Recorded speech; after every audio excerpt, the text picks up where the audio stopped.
he only did it at night. Through the day there was no swelling, there was no pain, so he left it, and at night he did the potato poultice. After the third night, William came to me and he said, "Mum, look at this poultice." And it was the poultice that he'd had on all night. On top of the poultice, there were little shavings of fluorescent blue metal. The grated potato poultice had pulled the metal out of his foot and cleaned the metal up. It's pretty amazing, isn't it? And they didn't do it again. That's it. Did he have a tetanus shot? No, he didn't. There is no need, because his foot was given the conditions required for healing. And those tetanus shots sometimes can be quite nasty. Death by tetanus is not a pretty picture, but most of the times it can be prevented by just immediately working on the wound that is there. One more story of grated potato poultice. My girlfriend Lindy rang me. This is when we all had our babies together, and I could hear her little boy Louis screaming in the background. And I said, "What's the matter with Louis? He's 10 months old." She said, "I don't know, but his little penis is swollen twice the size and he's screaming. You know, sometimes you don't know why. And if you take him to the hospital, what are they going to do?" I said, "Make a grated potato poultice quickly." See, how long did that take me? Not long at all. That's why it's good. Over the next week, make yourself a poultice box. Buy a plastic box, call it poultice box, and get your little squares and your little graters and all your bits and pieces, so if there's a crisis, it's just there. And you'll be very thankful. So she put this on his scrotum, then put his nappy on, and she said he stopped crying in about 5 minutes. You see, whenever you've got swollen, painful tissue, the cool grated potato poultice is very soothing, and that immediately starts to cool the area. Little Louis slept for a couple of hours. She said she kept going in. She wanted to know if he was all right because he was finally sleeping. Poor little chap was probably exhausted too. When he woke up, she quickly changed his nappy and everything was back to normal.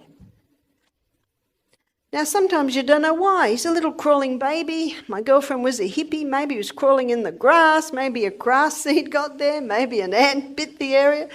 It's hard to know. But no matter what the problem, if ever you see swelling in the tissue, you put the grated potato on. And for joint, you put the ginger poultice on. My son James, he works out, and he was working out too much a few years ago and his whole arms swelled up. So he remembered what Mum used to do and he put a grated potato poultice over his whole arm and bandaged it up. In the morning it was all back to normal except for the joint there. Looks like that little one will do well with onion on the feet tonight, hey? And we'll give her a dose of this soon. Can you see the syrups forming? The syrup's already forming.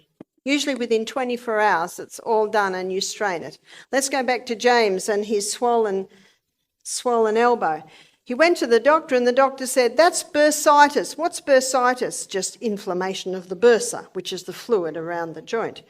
He said, "Take this antibiotic." James stood up and said, "I've never taken an antibiotic in my life and I'm not about to start." And he left the surgery. Do you think the doctors ever heard that?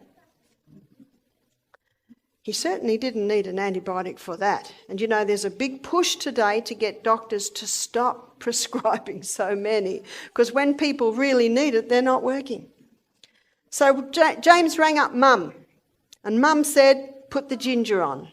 So he put the ginger on. He said it got very, very hot, but he put it on one night, reduced down half. Put it on the next night, and by morning it was all the inflammation had gone. Very simple things, and yet powerful. Now, if you don't regularly use ginger, you can freeze ginger just like that.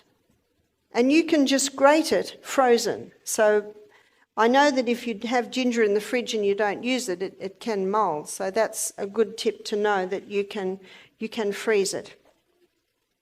The next thing I want to look at is castor oil, and I've got some good news. I'm not going to advise you drink it. But castor oil penetrates very deep, and it penetrates deeper than any other oil. so it can be used externally. And what it does, wherever castor oil penetrates, it breaks up lumps, bumps, congestions, adhesions. It can even break up a bone spur. It can break up tumours. I have known women have told me this, that's broken up lumps in the breast, and those lumps may be cysts or even breast cancer. Now, we had a doctor do our program, and she'd rung me up and she said to me, Barbara, can you help me? I've got a lump in my breast. It's 3 centimetres. I said, it's important that you go on the hormone balancing cream, buy some of those little panty liners, put castor oil on it and just slip it into your bra over the lump. A month later, she had the operation to take it out. Then she came to our health retreat for a week to just detox. She said, an amazing thing happened, Barbara. That lump was 3 centimetres. I put the castor oil on for 1 month. I had the op, and the doctor said, you know, this is really strange. That lump was 3 centimetres. Now it's only 2. One of the guests said, well, why did you have the op? Why didn't you just do castor oil? She said, well, I didn't know till after the op. One lady told me that she totally conquered her breast cancer by just using the castor oil compresses. Remember, castor oil penetrates deeper than any other oil. Now, to use castor oil, you make a little pack. Now, this is not really a poultice, it's more a compress. So you'll notice I've got an old tea towel here, so you can use an old towel or something like that, and I'm going to put the castor oil on. Castor oil is very thick, and it takes a little while to soak in. So all I do is do about a middle third of the whole area. So I don't really want to hold it up because it's going to run. So can you see how much I've put on? But by the end of the meeting, that will have all soaked in. So I say to people, when you're using castor oil, pour it in and don't touch it for about half an hour, and that will soak in. Now, that's a really good area to put on the abdomen. Now, if castor oil is applied to the abdomen, it will heal any problems in the abdomen. So what have we got in abdomen? For a woman, there's the uterus. So that will penetrate and break up fibroids in the uterus. That will penetrate and break up cysts on the ovaries. That will penetrate and soften the colon if the person has constipation. That will penetrate into the colon and heal the colon if the person has bad diarrhea. Remember Psalm 104 verse 14? God gave herbs for the service of man. So whether it's diarrhea, irritable bowel, or whether it's constipation, the castor oil will go in and it will penetrate very, very deep, and it causes a cleansing and a healing in that area. It's a remarkable herb.